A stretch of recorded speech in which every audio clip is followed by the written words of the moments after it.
Padre, del Hijo y del Espíritu Santo. Amén. Queridos hermanos, continuamos nuestra meditación sobre la Cuaresma, la Pasión de Cristo, en esta charla número 18, sábado de la segunda semana de Cuaresma.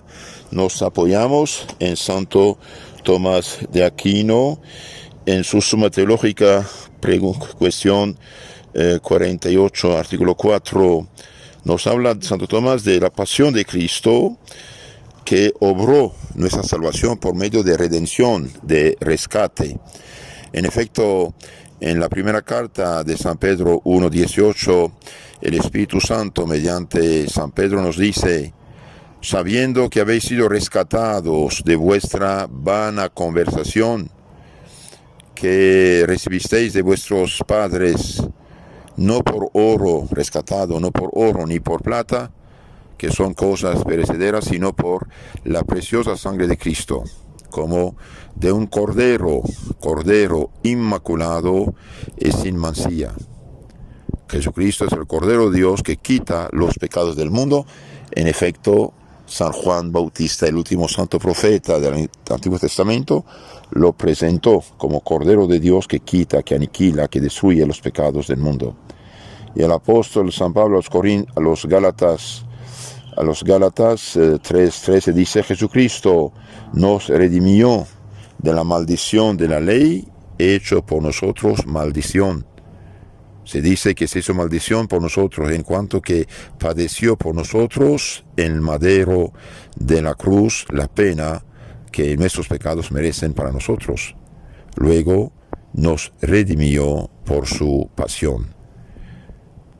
Maldito el que está suspendiendo la madera de la cruz, había dicho el Antiguo Testamento. Cristo se hizo maldición nuestra, es decir, cargó con nuestros pecados para destruirlos. De dos maneras está obligado el hombre por el pecado. Uno, por la esclavitud del pecado, y dos, en cuanto al reato de la pena. El hombre era esclavo del pecado, pues todo aquel que hace pecado, esclavo del pecado es, dice nuestro Señor Evangelio, San Juan 8:34. Todo aquel que hace pecado, todo aquel que peca, es esclavo del pecado y por lo tanto del demonio, porque el pecado viene del demonio.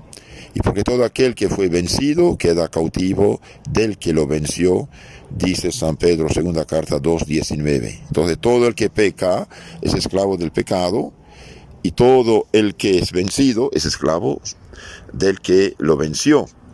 Si pues el diablo había vencido al hombre, induciéndole al pecado, el hombre quedó sujeto a la servidumbre del diablo. Y nadie puede rescatar al hombre del servidumbre del diablo sino la sangre de Cristo. Y esta sangre de Cristo se comunica a nuestras almas en la iglesia que Cristo fundó, la católica, por tener 2000 años, y mediante los sacramentos, no de otro modo. Cuidado, hoy inventan muchas cosas. El diablo regresó mediante las sectas, mediante Lutero, que fue instrumento, agente de Satanás. El diablo hoy engaña a la gente diciendo cualquier cosa. La sangre de Cristo nos libera del poder del demonio, del pecado, mediante el bautismo, mediante la confesión, mediante la Santa Misa. Segunda manera, en cuanto el hombre está obligado por el pecado, en cuanto al reato de la pena, por el cual el hombre estaba obligado a la justicia de Dios. Y eso es también cierta servidumbre.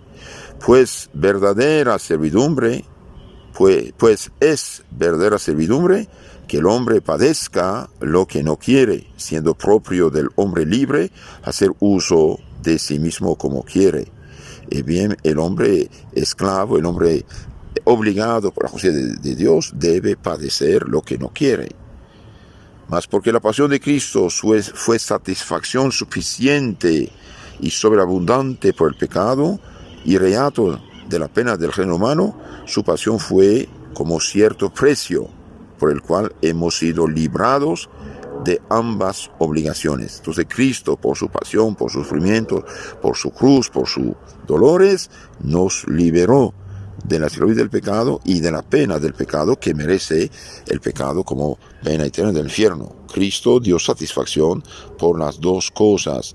Por eso cuando uno peca gravemente, no tiene otra solución que lavarse de un cierto modo, libertarse por la sangre de Cristo que se comunica mediante el perdón de los pecados. Recibe el Espíritu Santo a quienes los pecados quedan perdonados y a quienes retienen quedan retenidos. San Juan 20:23.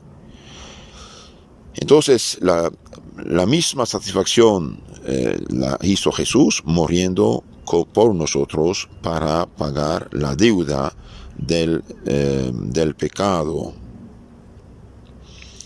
También en la Biblia leemos el consejo de Daniel profeta 4:24, redime tus pecados con las limosnas.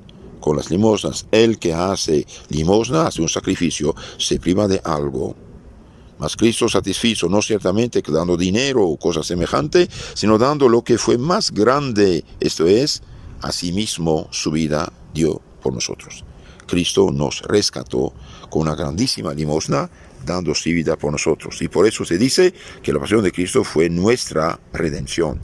Y esta salvación que Cristo mereció por nosotros, se aplica a nuestras almas en la iglesia mediante los sacramentos. Pecando el hombre estaba obligado a Dios, ofendió y al diablo siendo su esclavo.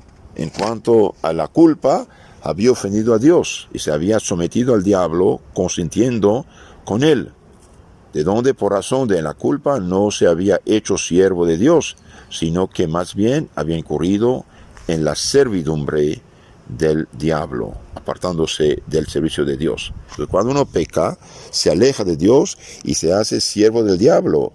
Y hoy exigen derechos para todos los pecados posibles. Realmente estamos en un mundo donde el diablo reina, lo cual fue permitido.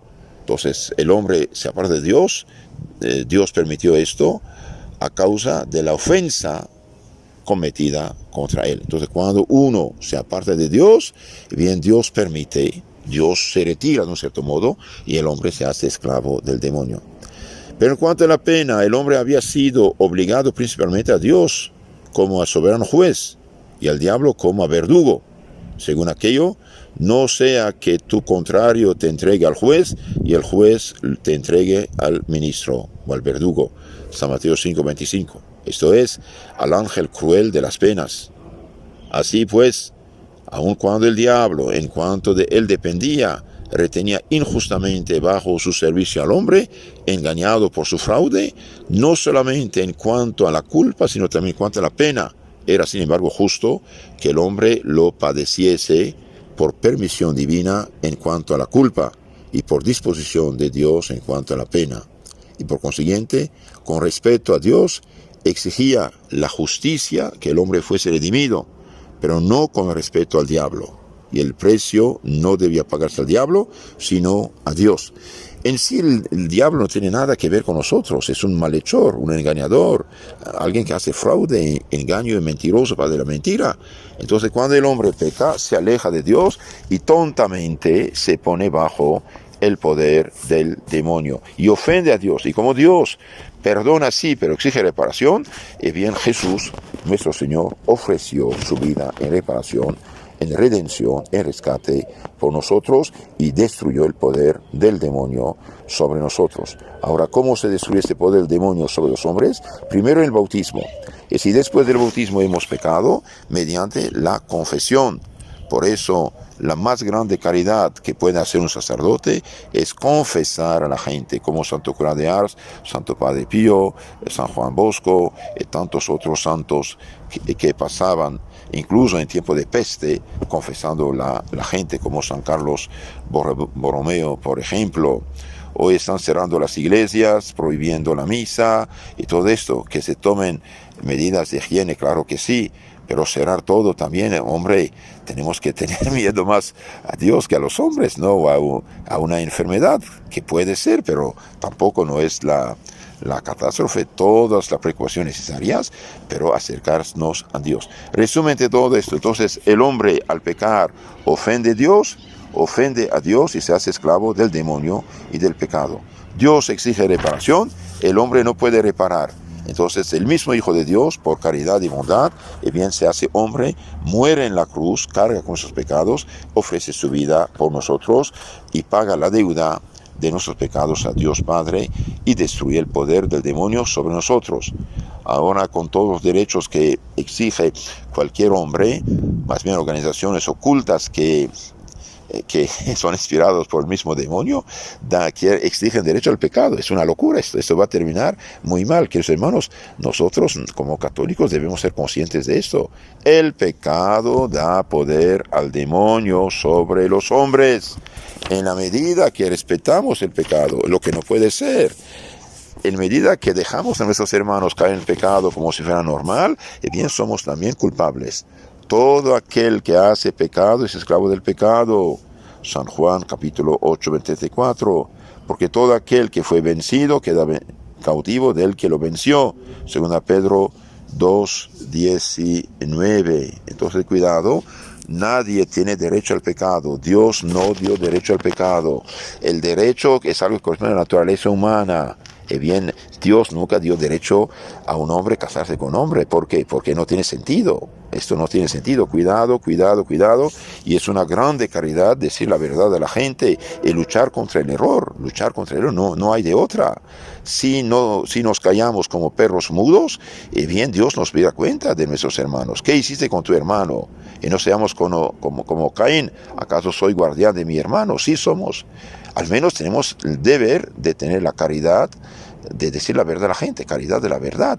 Un hombre en adulterio, en unión libre, en homosexualismo, en aborto, en todos los vicios del mundo, bien decir, hermano, estás en peligro. Yo no creo. Pues creas, no creas, nada cambia. Nadie cambia. Usted no es el creador. Es una pequeña criatura, que un pequeño virus que puede matarte. Ahora imagínense, ¿dónde irá tu alma? Yo no creo.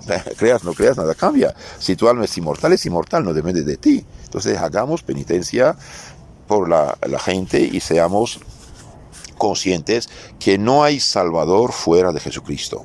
Esto que cada quien su religión, etcétera, es relativismo. Eso es mentira. No hay salvador, no hay otro nombre dado a los hombres mediante el cual podemos salvarnos, sino Jesús, en nombre de Jesucristo, decía San Pedro a los jefes judíos. Entonces esto es algo serio. Son los anticristianos, son los que no tienen fe, los que han perdido la fe, que provocan que cada quien su religión. Es verdad, no se puede obligar a nadie a aceptar, pero no podemos aceptar que sea verdad esto. Y eso es falso. ¿Qué es la verdad? Es la realidad, lo que realmente existe. No hay religiones. Hay religión que Dios ha dado a los hombres, que es la religión de Jesucristo. En la iglesia Cristo fundó la católica, y hay las religiones y sectas que los hombres inventan. Es verdad que hay mucha gente de buena voluntad engañada, pero aunque engañada no cambia nada. Una madre de familia puede, con mucho amor, cocinar un plato de comida sabrosa a sus hijos y todos mueren porque la comida era tóxica y la madre no sabía. Ese es el problema, queridos hermanos. Que Dios nos bendiga y que la sangre de Cristo que llega mediante los sacramentos sobre nosotros nos cubra. Amén.